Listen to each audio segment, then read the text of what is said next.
What would you do if the person you spent 3 years grieving was standing 40 feet away from you, laughing, holding a child's hand, and looking absolutely unbothered, while you could barely get through a Tuesday without feeling like the floor might swallow you whole? Welcome back to Dad's True Revenge. Grab your snacks, get comfortable, and remember, the people in these stories had every chance to behave themselves. They just chose wrong. Drop a comment and be sure to subscribe. You're going to love it here. Let me set the scene for you. Rome, Italy, June. The kind of afternoon where the sun hits the cobblestones just right, and even the pigeons look like they belong in a painting. I was there for a work conference. I'm a structural engineer, so yes, my idea of a vacation was inspecting Roman architecture and pretending it was fun. Don't judge me. My colleague and closest friend, I'll call him Danny, had been the one to drag me out of the hotel room that evening. I had every intention of ordering room service, watching something mindless on television, and sleeping by 9 o'clock like the emotionally exhausted man I was. But Danny, God bless his stubborn soul, knocked on my door at 8:45 with his jacket already on and that look on his face. You know the look. The one that says I've already decided for both of us. He said to me, "Vic, you've been to Rome twice and never once sat at a real outdoor cafe. That's actually criminal. Get your jacket." I told him, "Danny, I'm tired." He said, "You're always tired. You've been tired for 8 years. The cafe is 2 blocks away. Move." And that, ladies and gentlemen, is how I ended up sitting at a little outdoor cafe on the Via della Croce, sipping an Aperol Spritz I didn't ask for, watching tourists stumble over themselves trying to take the perfect photo, completely unaware that my entire world was about to detonate. Now, before I go further, let me tell you about my wife. Her name was Claire Michelle Caldwell. She had this laugh that could embarrass you in a quiet restaurant and make you love her for it anyway. We met at a mutual friend's birthday party in Chicago. She spilled red wine on my white shirt, looked me dead in the eye and said, "That's on you for wearing white to a party." I married her 14 months later. I know. 8 years ago, Claire went on a girls' trip, a cruise along the Mediterranean, with her 2 closest friends, Sandra and Beth. I remember standing at the departure terminal with her luggage, pretending I wasn't going to miss her like a lost limb. She kissed me twice, told me not to eat cereal for dinner every night, and walked through those doors rolling her little burgundy suitcase. 4 days later, I got a phone call. There was an accident on the ship, a midnight deck, a railing that gave way. 2 witnesses. They recovered her belongings, her bracelet, the one I gave her on our first anniversary. They never recovered her body. The Coast Guard said the current in that part of the Mediterranean made full recovery. Unlikely. As if the ocean owed me better grammar. I planned a funeral for a woman with no casket.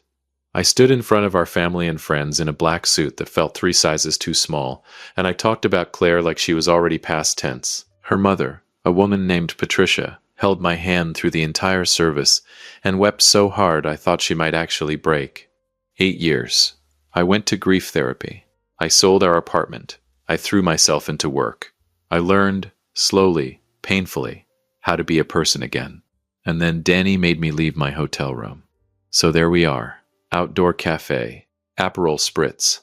Danny is telling me some long-winded story about a woman he met at the airport, and I am half listening, half watching a street musician butcher a Frank Sinatra song, when something at the edge of my vision makes me stop. Not slow down. Stop. There is a woman across the street. She is standing outside a gelato shop, laughing at something the man beside her just said. She has dark brown hair, that specific shade, the one that looks almost auburn when the light hits it. She's wearing a yellow sundress. She has one hand resting on the shoulder of a little girl, maybe 4 or 5 years old, and beside the little girl is what appears to be an identical child. Twins. My brain does what brains do. It files it under coincidence and tries to move on. But my eyes are not cooperating. I said to Danny very slowly, "Hey, don't make it obvious, but look across the street."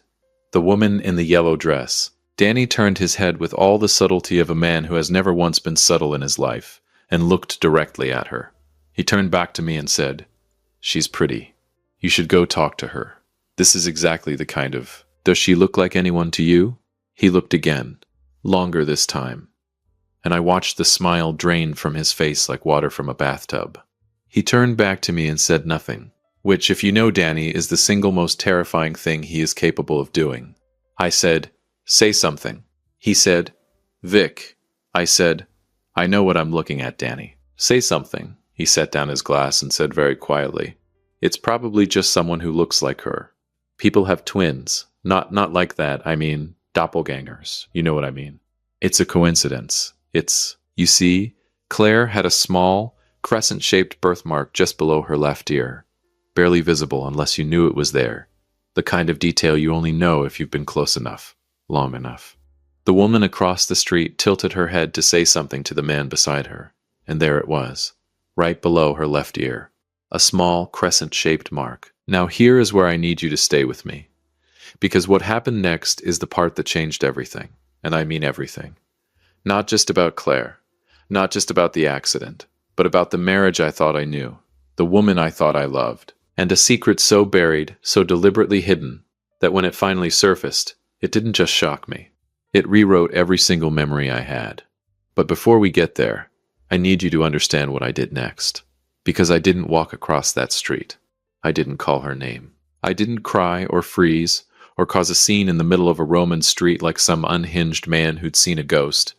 No, I picked up my glass, I took a long, slow sip, and I said to Danny, very calmly, I need you to take a photo. Right now. Without her seeing you. Danny looked at me like I had suggested something illegal. I looked back at him and said, Danny, photo. Now.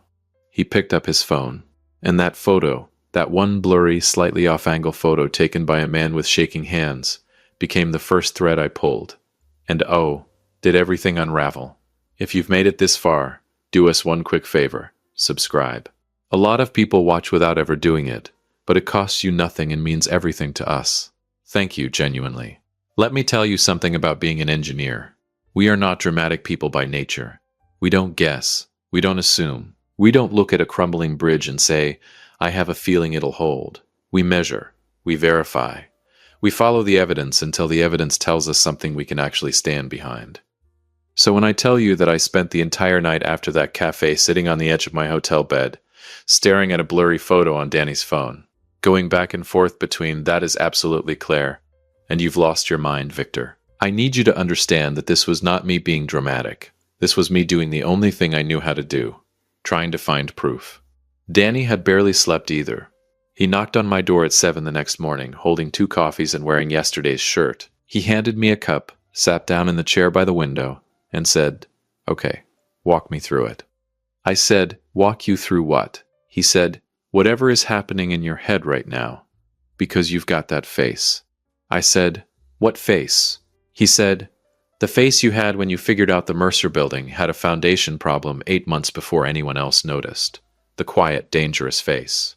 That face. I almost smiled. Almost. I pulled up the photo on his phone and placed it on the table between us. We both stared at it. A woman in a yellow dress, slightly blurred, caught mid-laugh. A man beside her. 2 little girls. I said, her name was Claire, and that woman has her hair, her build, her laugh. Danny, I could see her laugh from across the street, and I knew it before I heard it. And the birthmark could be coincidence. I said, it was crescent-shaped, below the left ear, exact position. He was quiet for a long moment. Then he said, so what are you saying, Vic? That she faked her death? I said, I'm not saying anything yet. I'm saying I need to find that woman again. Danny leaned back and rubbed his face with both hands the way he does when he knows there's no talking me out of something. He said, of course you do. I said, the gelato shop. It was on Via della Croce. People return to places they like. We go back. He looked at me for a long moment, and then he said, you know what? Fine. But if this turns out to be a random Italian woman who just happens to look like Claire, you owe me an actual vacation, with a beach, and no architecture. I said, deal. We went back to that street the next morning, and the morning after that. By the 3rd day I felt slightly unhinged, sitting at the same cafe, ordering coffee I didn't need, watching a gelato shop like some underpaid private investigator in a movie where nobody wins. And then, on the afternoon of the 3rd day, she walked out of a building 4 doors down from the gelato shop. No twins this time. No man. Just her, a tote bag over one shoulder, sunglasses on, moving with that specific unhurried confidence that I had spent 14 months falling in love with and 3 years trying to forget. Danny saw her the same moment I did. He said, "Vic." I was already standing. He grabbed my arm and said, "Wait, what's the plan here?" I said, "I'm going to walk past her, close enough to see her face properly." He said, "And if it is her," I said, "then I'll figure out the next part." He said, "That is genuinely the worst plan I've ever heard." But he let go of my arm. I crossed the street. And I want to be honest with you. My heart was doing something completely unprofessional in my chest. 8 years of grief, of therapy, of learning how to breathe around the absence of this woman. And now every single step I took toward her felt like walking through wet cement. I slowed my pace. She was looking down at something in her tote bag. I came within about 10 feet. She looked up, and I stopped walking. It was her face, every single feature I had memorized and tried to unmemorize. The slope of her nose, the slight arch of one eyebrow higher than the other, the mouth that always looked like it was 1 second away from saying something that would either charm you or destroy you. But here is the thing, and this is the part that cracked something open inside me. She looked at me the way you look at a stranger. Not with guilt, not with panic, not with the wide-eyed shock of a woman caught living a life she shouldn't have. She looked at me the way you look at someone who accidentally stepped into your walking path. Mild, polite, entirely unbothered, she said, and I remember every syllable. "Sorry, am I in your way?" An American accent, my stomach dropped straight through the cobblestones. I said, and I have no idea how my voice came out this steady. "No, you're fine. I'm sorry." She smiled. That smile, that exact smile, and walked past me. I stood on that street and did not move for what felt like a full minute. When I got back to Danny, he looked at my face and said, "It's her, isn't it?" I sat down. I picked up my coffee. I took a sip even though it had gone cold. I said, "She didn't recognize me." He said, "What?" I said, "She looked right at me, Danny. Not a flicker. Not a single moment of recognition. She asked me if she was in my way." He stared at me. Then he said very carefully, "Vic, is it possible you're wrong, that it's just—" "She has Claire's voice," I said.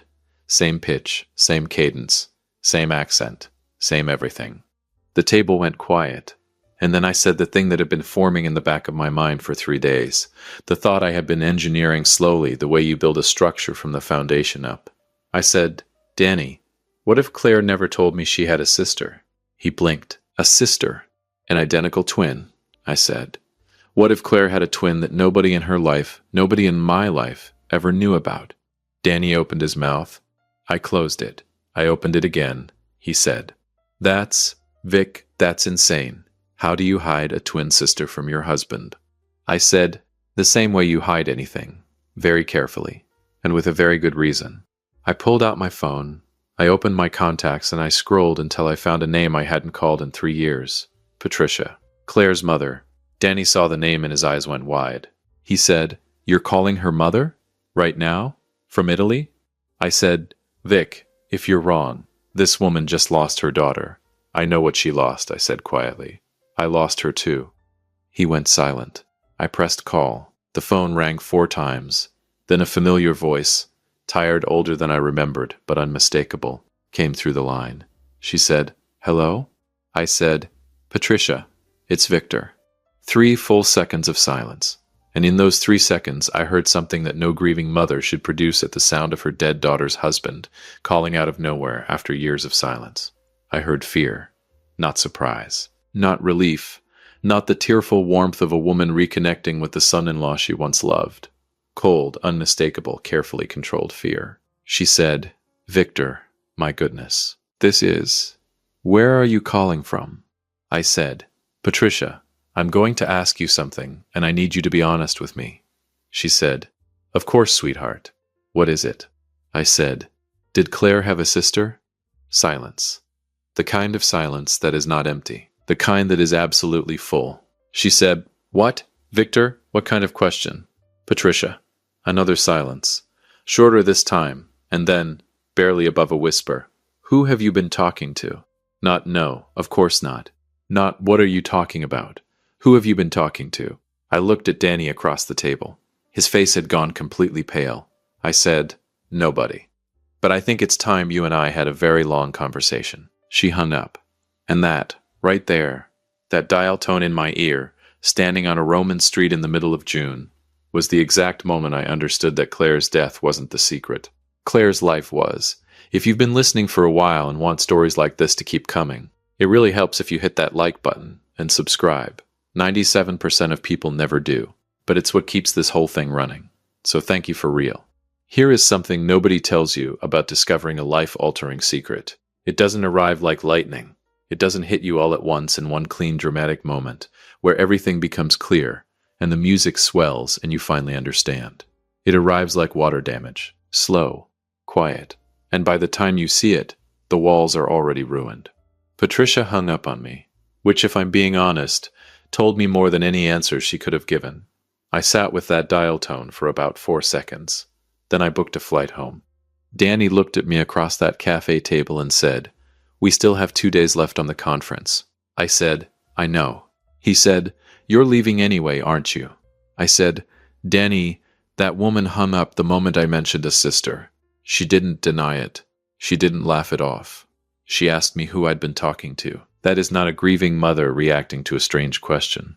That is a woman who has been waiting 8 years for a specific phone call, and is terrified it finally came." He stared at me for a long moment. Then he called the airline himself to change his own ticket. I said, "You don't have to come." He said, "Victor, you once tried to eat cereal for dinner 4 nights in a row after Claire died. You are not doing this alone. Let's go pack." I don't say this enough. Danny is the best person I know. Patricia lived in Naperville, Illinois, a quiet house on a quiet street that I had visited dozens of times during my marriage, and a handful of times after the funeral. The kind of house that smelled like dryer sheets and had too many decorative throw pillows. I always felt welcome there. I did not feel welcome when I knocked on that door. She opened it after a long pause, long enough that I knew she had looked through the peephole and made a decision about whether to answer. She was smaller than I remembered, grayer. She had the look of a woman who had been carrying something heavy for so long she'd forgotten what it felt like to stand up straight. She said, "Victor." I said, "Patricia, can I come in?" She stepped back and let me inside without another word. We sat in the living room, the same living room where I had once watched football with her late husband, where Claire and I had announced our engagement, where I had sat in a fog after the funeral eating casserole I couldn't taste. Patricia folded her hands in her lap and looked at me the way people look at a verdict they've been dreading. I didn't waste time. I said, "I saw her. In Rome. I was 10 feet away from her. She spoke to me and didn't recognize me. Which means she either has a serious medical condition or she is not Claire." The silence stretched so long I thought she might simply refuse. And then she exhaled, slowly, completely, like a woman setting down a bag she'd been carrying for 8 years. And she said, "Her name is Kara. I want you to sit with that for a moment." Kara. 1 letter different. 1 single letter separating 2 lives that apparently ran parallel to each other for decades, without me ever knowing the second one existed. I said, very quietly, "Claire had an identical twin named Kara." Patricia nodded. I said, "And in 14 months of dating and 4 years of marriage, she never told me." Patricia said, "She never told anyone, Victor. That was the agreement." I said, "What agreement? What does that mean?" "What agreement?" Patricia looked at her hands. She said, "When the girls were 9 years old, their father and I separated. It was not a good situation. He was not a good man. When we finally got out, there were people connected to him. Dangerous people, who made it very clear that if he couldn't have us, nobody would." The room felt very still. She continued, "We had to disappear, both girls, different paths. It was the only way to guarantee both of them were safe. Claire came with me. Kara went with my sister out to the West Coast. We agreed. No contact. No connection. Because any connection between them was a thread someone could pull to find both of them." I stared at her. I said, "You separated your twin daughters to protect them." She said, "I separated my twin daughters to keep them alive. There is a difference." And here is where I had to just sit back, because every version of Claire I had ever known was quietly rearranging itself in my mind. Every time she had been vague about her childhood. Every time she'd changed the subject when family came up. Every time I'd chalked it up to grief over her father, a man she claimed had simply walked out and never returned. She hadn't been grieving an absent father. She had been protecting a secret that kept her sister breathing. I said, "The accident. The cruise." Patricia's jaw tightened. I said, "Was it real?" She looked at me then, and I saw something in her face that I was not prepared for. It was grief, specific, unperformed, bone-deep grief, the kind you cannot manufacture, she said. "Yes, Victor, my daughter died. Claire died. I need you to understand that." My chest did something complicated. I said, "Then who is in Rome?" She said, "When Claire died, when it actually happened, I made a decision." Kara didn't know Claire existed. Claire didn't know Kara existed. But I knew both of them. And I had Kara's contact through my sister. She paused. I told Kara about Claire after the accident. For the first time, I told her she had a twin sister, and that the twin sister was gone. I said, "How did she take it?" Patricia almost smiled, sad and small. She said, "How would you take it?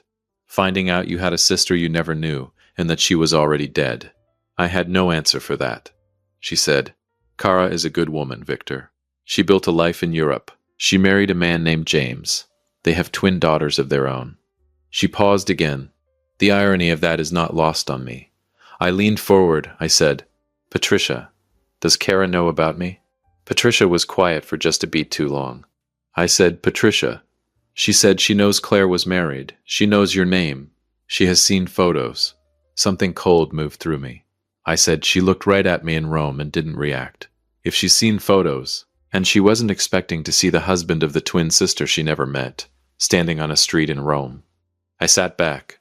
I pressed my fingers to my forehead, and for a long moment I just breathed, because here is what I was processing. Claire was real. Our love was real. Her death was real. There was no betrayal, no conspiracy, no deliberate deception directed at me. There was just a woman who had carried a secret so long it had become part of her skeleton, a secret born not from selfishness, but from survival. And somewhere in Rome, there was a woman who looked exactly like my wife, living a life my wife never got to finish. I said, "I want to meet her." Patricia said, "Victor, she is the only living piece of Claire that exists in this world, and she doesn't even know what Claire was like. She doesn't know how she laughed, or what she was afraid of, or what she ordered at restaurants, or what she said the morning before she left for that cruise." My voice cracked on that last part. I hadn't planned on that. Patricia was quiet for a long time. Then she said, "I'll reach out to her. I can't promise anything, but I'll reach out." 3 weeks later, I got a message from an unknown number. It said, "This is Kara. My mother told me what happened in Rome. I think I'd like to talk, if you're open to it. I have a lot of questions about my sister. I imagine you might have a few too." I read that message 4 times. Then I called Danny. He picked up on the second ring and I said, "She reached out?" He said, "Kara?" I said, "Yeah." He said, "How do you feel?" I thought about it, honestly, fully, for the first time without the weight of suspicion or shock or grief clouding everything. I said, "Like I get to tell someone about Claire. Someone who never got to know her. Someone who deserved to." Danny was quiet for a moment. Then he said, "Then call her back, Vic." I did. And that conversation lasted 4 hours. And somewhere in the middle of it, past the questions and the photographs I described and the stories she had never heard, Kara laughed, and I recognized the laugh before it even finished leaving her mouth. I did not cry about it. I'm a structural engineer from Chicago. I don't do that. But if Danny ever tells you I did, I'm not confirming anything. The woman who died twice never came back. But the part of her that was always missing, the part even she didn't know existed, was finally, quietly found. If you liked this story, join our community by hitting that like button and subscribing for more real, raw, and family-centered stories. And as always, thank you for being a part of this sphere.